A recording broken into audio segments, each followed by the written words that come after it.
Marinalva equilibra o peso de um caldeirão de merenda enquanto sente o peso ainda maior de um papel dobrado no bolso do avental. O terceiro aviso de despejo em 4 meses. Para quem ganha um salário mínimo e meio no interior de uma escola estadual barulhenta, a matemática da sobrevivência é cruel e não aceita erros. O aluguel atrasado não é apenas uma dívida, é uma contagem regressiva para a humilhação de ver seus poucos móveis na calçada sob o olhar dos vizinhos. A maioria diria que, com o preço do óleo e do arroz hoje, poupar é uma piada de mau gosto para quem vive no limite. No entanto, em exatamente 7 meses, essa mulher de 42 anos, que muitos mal notam enquanto servem o prato de comida, conseguiu o que economistas chamariam de impossível. Sem ganhar na loteria, sem heranças e sem fórmulas mágicas da internet, ela descobriu uma falha no sistema de gastos diários que a tirou da linha da vulnerabilidade. Ela utilizou o que agora chamamos de estratégia do arredondamento, um método tão simples que parece invisível, mas tão poderoso que transformou moedas desprezadas em uma liberdade que ela nunca acreditou ser possível. Antes de detalhar a mecânica exata que a Marinalva aplicou, eu preciso que você deixe o seu like e se inscreva no canal se você acredita que o conhecimento prático é a única saída real para quem vem de baixo. Nós trazemos histórias de superação financeira que a televisão não mostra. Eu quero saber exatamente de onde você está acompanhando essa jornada agora. Comenta aqui embaixo a sua cidade e o seu estado para mapearmos onde estão as pessoas que buscam a virada financeira. E se você tem uma história ou conhece alguém que precisa sair das dívidas urgentemente, deixe sua sugestão nos comentários para que possamos investigar e trazer mais casos reais como este. Marinalva é o retrato fiel de uma força de trabalho que sustenta o país, mas que permanece invisível nas estatísticas de prosperidade. Mulher negra, 42 anos, ela acorda todos os dias às 4h30 da manhã para garantir que centenas de crianças tenham o que comer na escola estadual onde trabalha há 6 anos. A rotina é brutal e o corpo sente o desgaste de carregar panelas pesadas e permanecer horas em pé, mas a dor física é suportável se comparada à angústia financeira. Como a maioria esmagadora da população, Marinalva vive a realidade de ver o salário acabar 15 dias antes do mês terminar. O aluguel consome 40% de tudo que ela ganha, uma taxa insustentável que economistas de escritório jamais conseguiriam equilibrar na prática. O cenário econômico do Brasil transformou a ida ao mercado em uma batalha diária de cálculos mentais, onde o preço do óleo ou do leite pode desestabilizar o orçamento inteiro da semana. Não se trata de gastar mal ou de falta de educação financeira tradicional. Trata-se de uma conta que simplesmente não fecha quando a inflação dos alimentos sobe pelo elevador e a renda vai pela escada. A normalização dessa escassez é o que mantém milhões de pessoas paralisadas, acreditando que viver com a corda no pescoço é o único destino possível para quem nasceu na periferia. Marinalva aceitava essa condição como uma sentença vitalícia, repetindo o ciclo de pagar juros sobre juros e escolher qual conta atrasar no mês vigente, até que a pressão do despejo iminente a forçou a olhar para o dinheiro de uma forma que ninguém nunca lhe ensinou. Do seu posto de observação atrás do balcão da cantina, Marinalva tornou-se invisível para os outros, mas sua visão sobre o dinheiro aguçou-se drasticamente. Enquanto servia refeições, ela analisava como o mundo tratava os pequenos valores. Percebeu que os fornecedores da escola brigavam ferozmente por centavos no preço do quilo do feijão, entendendo o poder do volume, enquanto seus vizinhos e colegas tratavam moedas como entulho, deixando o troco para trás ou perdendo notas baixas em bolsas desorganizadas. Era um paradoxo cruel. Quem tinha menos desprezava o pouco que passava pelas mãos, talvez porque aquelas moedas lembrassem sua própria limitação, enquanto o sistema financeiro enriquecia justamente recolhendo essas sobras de milhões de pessoas. Ela entendeu que a pobreza não era apenas falta de dinheiro, mas uma cegueira induzida que fazia o pobre acreditar que apenas grandes quantias resolveriam sua vida, esperando um milagre ou um aumento que nunca vinha. O sistema operava drenando a base, através de juros e taxas invisíveis, arredondando sempre a favor do banco e contra o trabalhador. Essa constatação transformou sua angústia em uma raiva fria e calculista. Se o mundo era construído sobre a acumulação de frações, ela pararia de esperar o grande golpe de sorte e começaria a jogar o jogo dos centavos com uma disciplina militar, questionando cada real que saía do seu bolso. A virada de chave não aconteceu em um momento de inspiração tranquila, mas no dia mais humilhante da vida de Marinalva. Uma terça-feira chuvosa de novembro que ficaria marcada em sua memória como o fundo do poço. Ela chegou em casa exausta, carregando o cheiro de gordura e água sanitária impregnado no uniforme, apenas para encontrar a proprietária do imóvel, Dona Lourdes, esperando no portão com os braços cruzados e uma expressão que não admitia mais desculpas. A conversa não foi discreta. Aos gritos, na frente dos vizinhos que espiavam pelas janelas, a dona da casa cobrou os 2 meses de atraso e deu o ultimato final, avisando que se o dinheiro não aparecesse em 30 dias, ela trocaria o segredo da fechadura e colocaria as roupas de Marinalva em sacos de lixo na calçada. Aquela ameaça não era retórica. Era uma sentença de morte social para uma mulher sozinha que não tinha para onde ir. Marinalva entrou no quarto úmido, sentou na cama que rangia e sentiu o peso físico do fracasso esmagar seu peito. Uma dor aguda que misturava pânico e vergonha. Ela abriu a bolsa e despejou tudo o que tinha sobre o lençol desbotado. Notas amassadas de 2 e 5 reais, moedas de 10 centavos, um vale-transporte e alguns recibos de mercado. O total somava R$ 47,30. Faltavam 1.200 para cobrir a dívida imediata. Naquele momento de desespero absoluto, olhando para aquelas moedas espalhadas que pareciam zombar de sua miséria, ela teve a epifania que mudaria sua história. Ela percebeu que seu problema não era apenas a falta de grandes quantias, mas o desrespeito pelas pequenas. Ela sempre gastava as moedas e as notas pequenas como se elas não fossem dinheiro real, comprando uma bala, um café ou arredondando para cima na padaria por preguiça de esperar o troco. Foi ali, cercado de silêncio opressor do quarto e do som da chuva gotejando num balde no canto, que nasceu o método do arredondamento radical. A lógica surgiu de uma necessidade visceral de criar uma margem de segurança onde ela não existia. Marinalva pegou seu caderno de anotações e, com a mão trêmula, escreveu as 3 regras inegociáveis que governariam sua vida pelos próximos meses, um contrato de sangue consigo mesma. A primeira regra era a do pagamento maior. Ela jamais pagaria nada com o valor exato ou com moedas. Se uma compra custasse R$ 4,00, ela pagaria com uma nota de 10. Se custasse 12, pagaria com 20. Se custasse 22, pagaria com 50. O objetivo era forçar a existência de troco, criando artificialmente um excedente físico em cada transação, por menor que fosse. A segunda regra era a da invisibilidade imediata. O troco recebido, fosse ele de 50 centavos ou de 18 reais, deixava de ser dinheiro corrente no exato segundo em que tocava sua mão. Aquele valor não poderia ser usado para completar a próxima compra, não poderia ser usado para emergências menores e não existia para seu orçamento diário. Ele deveria ser imediatamente segregado em um bolso específico da bolsa, costurado por ela naquela mesma noite com linha grossa para dificultar o acesso fácil, funcionando como um cofre portátil.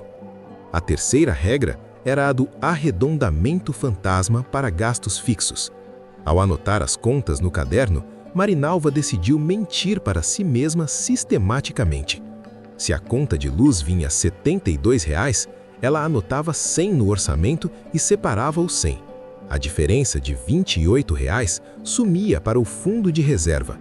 Ela inflacionou sua própria vida no papel para criar uma poupança na realidade. Parecia loucura diminuir ainda mais a renda disponível de quem já não tinha o suficiente, mas a matemática do desespero tem sua própria lógica. No dia seguinte, a aplicação do método começou e a resistência interna foi brutal, quase insuportável. Ao comprar o pão e o leite, a conta deu R$ 8,50. O instinto gritou para ela dar R$ 10 e usar uma moeda de 50 centavos que estava no bolso para facilitar o troco e receber uma nota de 2 de volta. Mas ela travou a mão. Entregou a nota de 10 e recebeu R$ 1,50 em moedas. Aquelas moedas queimavam na mão. A vontade de comprar um doce ou guardar para a passagem de ônibus era imensa, uma tentação física que fazia seu estômago roncar. Mas ela seguiu a regra. Jogou as moedas no fundo falso da bolsa e seguiu a pé para o trabalho, economizando também a passagem que seria paga com o dinheiro do troco. A primeira semana foi um calvário. Marinalva sentiu na pele o preço da disciplina extrema. Houve dias em que ela teve que escolher entre comer um salgado na volta do trabalho ou respeitar o arredondamento e chegar em casa com fome para comer o resto do almoço. Ela escolheu a fome. A sensação de privação era constante e a voz da dúvida sussurrava que guardar R$ 3 ou R$ 4 por dia não pagaria a dívida de 1.200 em um mês. O ceticismo vinha de todos os lados, inclusive de dentro. Colegas de trabalho riam quando a viam recusar rachar um refrigerante ou caminhar quilômetros para não gastar o dinheiro que estava invisível no bolso. Mas ela mantinha a cabeça baixa e o foco no pote de vidro que ficava escondido embaixo da pia, onde ela despejava o resultado do dia todas as noites. O som das moedas batendo no vidro tornou-se sua única música, um mantra de resistência. Ela passou a ver o mundo em números arredondados. 1 quilo de arroz não custava mais R$ 5,90. Na cabeça dela custava 10. E a diferença de 4 e 10 era o tijolo da sua liberdade. Essa mudança de mentalidade foi dolorosa, pois exigia que ela vivesse com 30 a 40% a menos do que seu salário real no dia a dia, comprimindo um padrão de vida que já era mínimo. Ela cortou a carne, cortou o lazer, cortou o supérfluo e até o necessário. Mas ao final do 15º dia, quando a dor da restrição parecia insuportável e a vontade de desistir quase venceu, ela abriu o pote para uma contagem parcial. O que ela encontrou ali não foram apenas moedas e notas amassadas, mas a prova concreta de que o impossível era apenas uma questão de acúmulo consistente. O valor que estava ali desafiava a lógica do seu salário, provando que o dinheiro escoava por ralos invisíveis que ela finalmente havia fechado. Aquele foi o momento em que a vítima morreu e a estrategista assumiu o comando total, pronta para levar o método às últimas consequências. Essa história não é um roteiro de cinema, é o retrato fiel da batalha silenciosa que acontece agora em milhares de lares brasileiros. A Marinalva não teve sorte, ela teve método e coragem. E se essa postura de enfrentamento ressoa com você, deixe seu like agora e garanta sua inscrição no canal. Nós existimos para mostrar que é possível vencer o sistema jogando com inteligência, não com privilégios. E o seu apoio é fundamental para mantermos essa missão viva. E eu quero criar um espaço de honestidade brutal aqui nos comentários. Qual é o maior desafio que impede você de guardar dinheiro hoje? É o salário baixo, as dívidas acumuladas ou os pequenos gastos que somem sem você perceber? Escreva sua realidade aqui embaixo sem medo de julgamentos.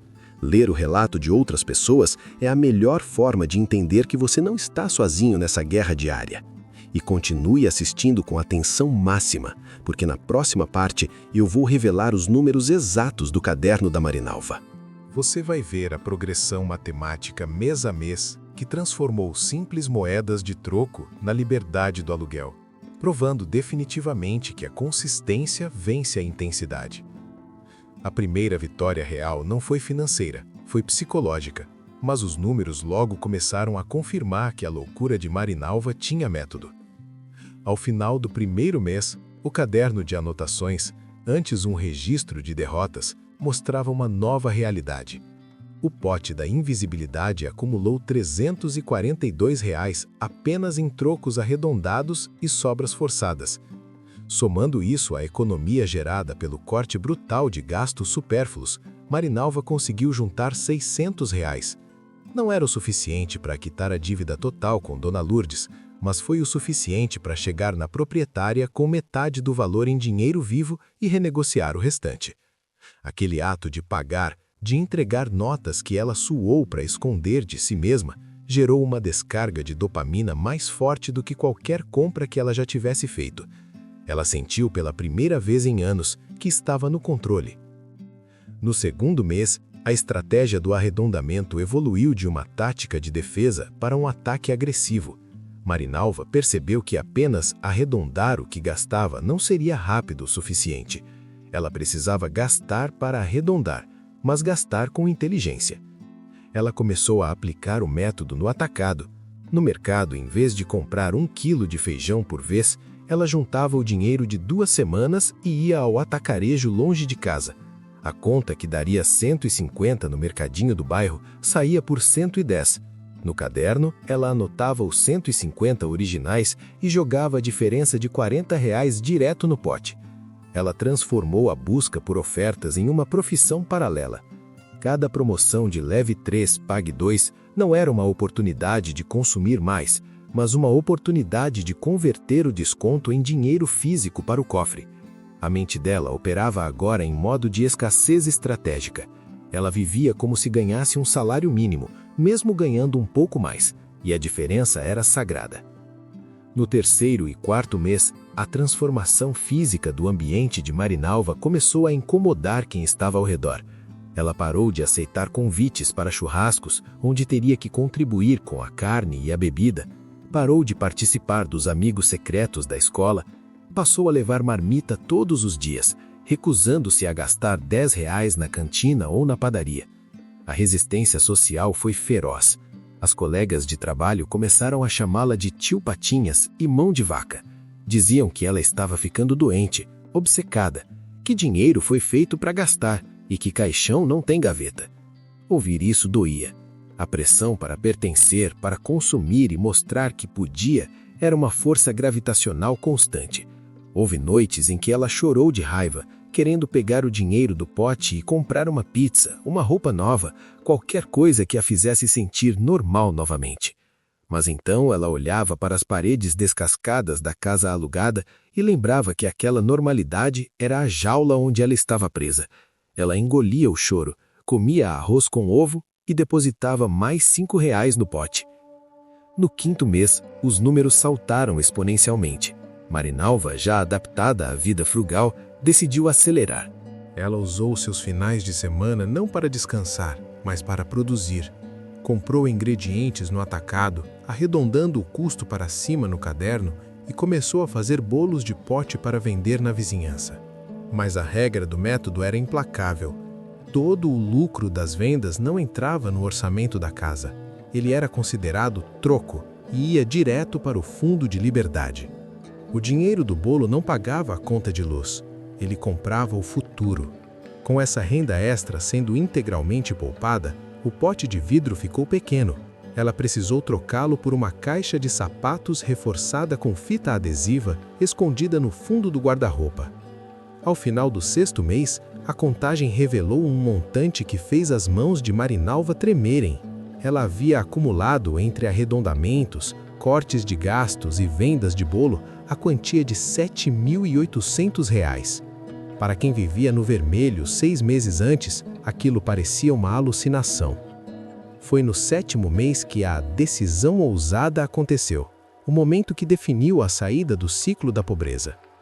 Marinalva soube, através de uma rede de contatos na comunidade, que um vizinho estava vendendo um meio lote com uma estrutura de alvenaria inacabada, basicamente um quarto e banheiro rebocados em uma área mais afastada, mas regularizável.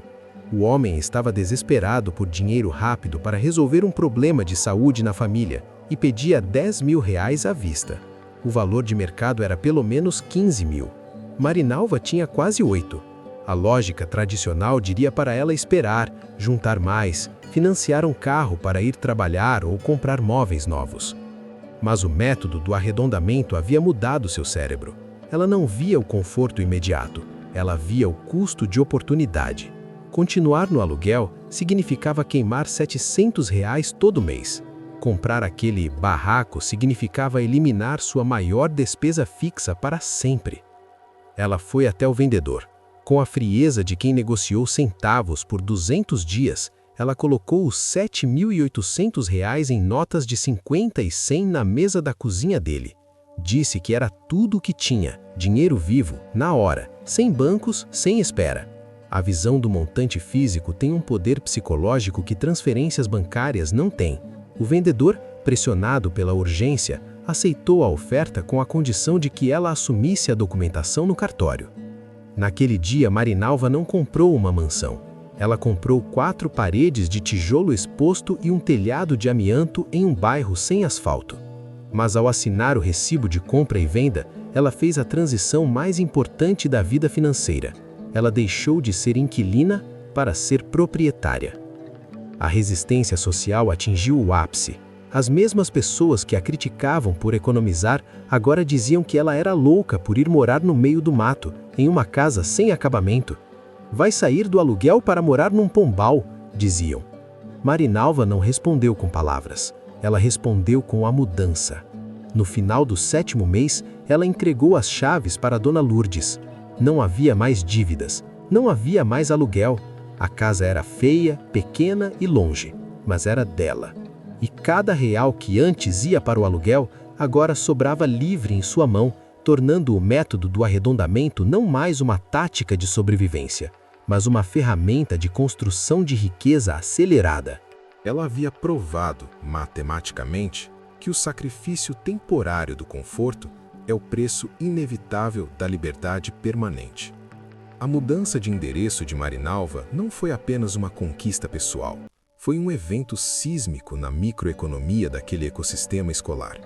Quando a notícia correu de que a merendeira silenciosa, aquela que usava a mesma roupa e comia marmita fria no canto do refeitório, havia comprado uma casa à vista em apenas 7 meses, a reação inicial foi de pura descrença, seguida imediatamente por uma avalanche de especulações. No bairro e nos corredores da escola, as teorias da conspiração floresceram com a rapidez da fofoca. Diziam que ela tinha ganhado no jogo do bicho, que havia recebido uma herança secreta de um parente distante, ou até que tinha processado o Estado e ganhado uma indenização milionária. Ninguém conseguia aceitar que uma mulher com a mesma renda, as mesmas dificuldades e a mesma origem que elas pudesse ter rompido a barreira do aluguel apenas com disciplina e estratégia. O sucesso dela ofendia a resignação coletiva, pois se Marinalva tinha conseguido 100 milagres, qual era a desculpa das outras?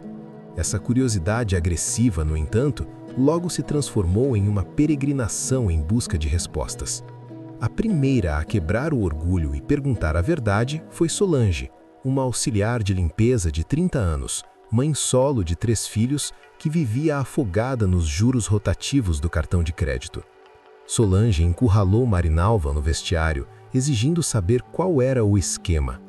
Marinalva não falou nada, apenas abriu o armário, tirou o caderno velho de capa dura, já com as bordas gastas, e mostrou as tabelas de arredondamento, as colunas de gastos fantasmas e o registro diário do pote da invisibilidade.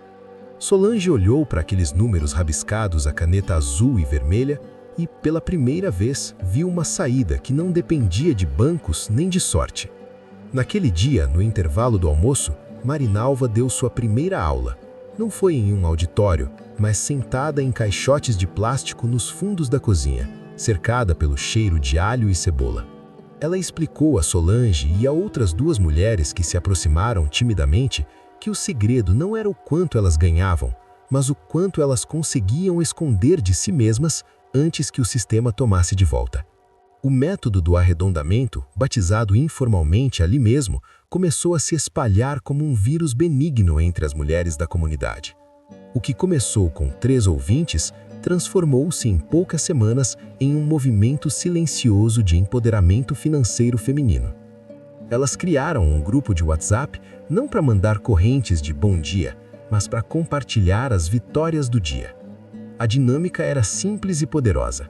Cada mulher postava a foto do valor que tinha conseguido arredondar e retirar de circulação naquele dia. Uma foto de uma nota de R$ 5 amassada, uma foto de um punhado de moedas, uma foto de uma nota de 20 salva de uma compra de mercado. Aquelas imagens, banais para qualquer analista financeiro da Faria Lima, eram troféus de guerra para elas. O grupo tornou-se um espaço sagrado de validação, onde a recusa em gastar não era vista como mesquinharia, mas como um ato de rebeldia contra a pobreza. Os casos de sucesso começaram a pipocar, validando a replicabilidade do método em diferentes contextos de escassez. Solange, a auxiliar de limpeza, adaptou a regra do arredondamento para o seu contexto de diarista. Ela decidiu que todo o dinheiro extra que recebesse por ficar até mais tarde ou por fazer uma faxina de emergência no fim de semana não existia. Era 100% invisível. Em 4 meses, ela quitou a dívida do cartão de crédito que a arrastava há 2 anos, livrando-se de uma âncora que consumia R$300 do seu salário apenas em juros.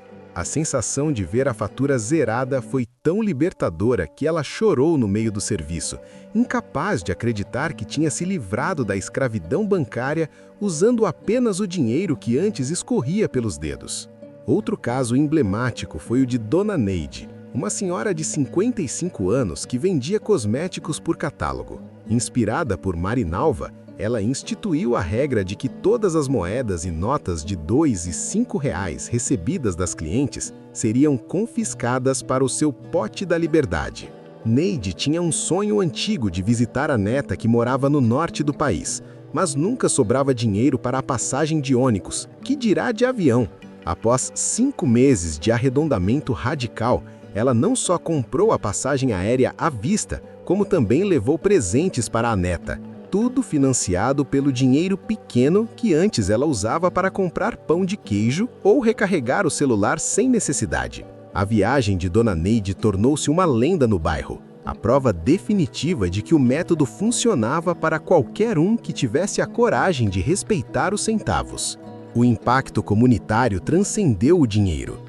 O método criou uma rede de solidariedade feminina que desafiava a lógica individualista da sobrevivência na periferia. As mulheres começaram a compartilhar dicas de onde os produtos estavam mais baratos, não apenas para economizar, mas para aumentar a margem de arredondamento. Se o arroz estava R$2 mais barato no mercado B, isso significava R$2 a mais direto para o pote. Elas transformaram a caça aos preços baixos em um esporte coletivo, onde o objetivo era maximizar o aporte diário. Mais do que isso, o método devolveu a essas mulheres a dignidade de ter planos. Antes, o horizonte de planejamento delas era o fim do mês, ou no máximo o próximo pagamento. Agora, com os potes enchendo, elas voltaram a usar verbos no futuro. Eu vou reformar, eu vou estudar, eu vou comprar. Esse movimento silencioso, no entanto, começou a incomodar. Maridos e companheiros, acostumados a ter controle total sobre as finanças domésticas ou a contar com o salário das esposas para cobrir gastos supérfluos, sentiram a mudança. O dinheiro sumia antes de chegar à mesa do bar ou à prestação da moto nova, que não era a prioridade. Houve resistência dentro dos lares. Algumas mulheres tiveram que esconder seus potes e cadernos, transformando a poupança em um ato de resistência clandestina. Marinalva tornou-se uma espécie de conselheira informal, ensinando não apenas matemática, mas firmeza. Ela dizia: o dinheiro do pote é o seu grito de liberdade. Se você entregar ele, você cala sua voz. Essa frase tornou-se um mantra. O método não era mais sobre comprar uma casa ou pagar uma conta. Era sobre recuperar a autonomia em um mundo que tentava, a todo custo, manter aquelas mulheres dependentes e endividadas. A revolução das moedas provou que, quando a base da pirâmide decide parar de financiar o topo com seus pequenos desperdícios e juros por atraso, a estrutura de poder dentro das famílias e da comunidade começa a tremer. Elas descobriram que juntas, arredondando centavo por centavo, elas eram capazes de construir um capital que o sistema bancário jamais lhes emprestaria. Marinalva nunca voltou a pagar aluguel, mas sua transformação foi muito além do endereço. Hoje, sentada na varanda rebocada de sua casa própria, ela não olha para o passado com nostalgia, mas com a clareza cortante de quem decifrou um código. Ela transcendeu a situação de ex-endividada para se tornar uma filósofa prática da escassez. O método do arredondamento, que começou como uma tática desesperada de sobrevivência, cristalizou-se em uma filosofia de vida que ela prega com a convicção de uma profeta secular.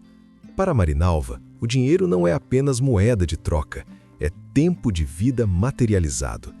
Cada real desperdiçado em juros, em taxas ou em consumos que não trazem valor real é um pedaço da sua liberdade sendo entregue de bandeja para quem já tem demais.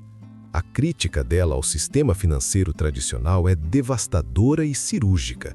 Ela entendeu e ensina a quem quiser ouvir que o sistema bancário e o comércio de varejo são desenhados milimetricamente para manter o pobre pobre.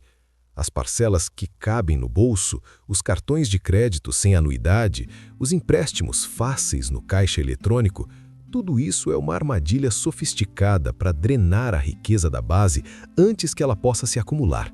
A verdade perigosa que Marinalva revela é que a pobreza não é um estado natural, mas um ciclo de comportamento induzido. A sociedade treina o pobre para ser um repassador de dinheiro, não um acumulador. Desde cedo, a publicidade, a cultura e até a família ensinam que ter dinheiro na mão é perigoso, que ele deve ser gasto antes que acabe ou que poupar é coisa de rico. Marinalva quebrou essa narrativa ao provar que a acumulação é possível, mesmo na escassez extrema, desde que se tenha a coragem de dizer não ao consumo imediato e sim ao futuro. Essa verdade é inconveniente porque retira a desculpa do vitimismo passivo. Claro, o sistema é injusto, o salário é baixo e os preços são altos. Marinalva sabe disso melhor do que ninguém. Mas ela afirma categoricamente que esperar a justiça social chegar é a receita para morrer na miséria. A única revolução possível e imediata é a revolução da carteira fechada. Ao recusar-se a pagar juros, ao recusar-se a comprar o que não precisa para impressionar quem não se importa, e ao tratar cada centavo com o respeito de 1 milhão, o indivíduo retoma o poder. Ela desafia a narrativa de que o pobre não tem capacidade de poupar e joga a responsabilidade de volta para o colo de cada um. Se você não controla seus centavos, você nunca vai controlar sua vida. O legado de Marinalva é a prova viva de que a educação financeira não precisa de planilhas complexas, termos em inglês ou cursos caros de influenciadores digitais. Ela precisa de comportamento, disciplina e um pote de vidro. Ela ensina que a verdadeira riqueza não é ter muito dinheiro para gastar, mas ter a tranquilidade de saber que você não depende da boa vontade de ninguém, nem do patrão, nem do banco, nem do governo, para ter um teto sobre a cabeça. Sua casa inacabada é um monumento a essa filosofia. Pode não ter o piso de porcelanato da revista de decoração, mas tem um alicerce sólido da liberdade, pago à vista, sem dever nada a ninguém. E num mundo onde quase todos vivem acorrentados a boletos futuros, dormir sem dívidas é o maior luxo que existe. Marinalva tornou-se perigosa para o sistema porque ela parou de precisar dele. E essa é a lição final que ela deixa. A independência não se pede, se constrói, uma moeda invisível de cada vez. A grande lição que a história da Marinalva nos deixa é que a liberdade financeira não é um privilégio de quem ganha muito, mas uma conquista de quem aprende a dominar o pouco. O segredo nunca foi o valor das moedas, mas a constância inabalável de torná-las invisíveis para o consumo e visíveis para o futuro. Você não precisa esperar o salário aumentar ou a economia melhorar para começar a sua própria revolução. O seu primeiro passo deve ser dado hoje, agora. Levante-se, encontre qualquer pote, caixa ou envelope na sua casa e estabeleça a regra sagrada do arredondamento. A partir deste momento, nenhuma moeda e nenhuma nota de 2 ou 5 reais será gasta em bobagens. Elas são sementes, não lixo. Comprometa-se a pagar sempre com notas maiores para gerar o troco que será o alicerce da sua nova vida. Não subestime o poder de começar pequeno, pois todo grande patrimônio um dia foi apenas centavos acumulados com disciplina. Se essa jornada de saída do aluguel e conquista da dignidade fez sentido para você, a sua inscrição neste canal é obrigatória. Nós estamos construindo o maior exército de mentes independentes do Brasil. Pessoas que cansaram de ser reféns das circunstâncias. Deixe o seu like para mostrar ao algoritmo que conteúdo de valor real importa mais que entretenimento vazio. E, principalmente, compartilhe este vídeo agora no grupo da família ou com aquele amigo que vive reclamando que o dinheiro nunca dá. Talvez tudo o que ele precise seja descobrir que a chave da cela dele está no fundo do próprio bolso. Vamos juntos, um arredondamento por vez, rumo à sua liberdade. Até o próximo vídeo.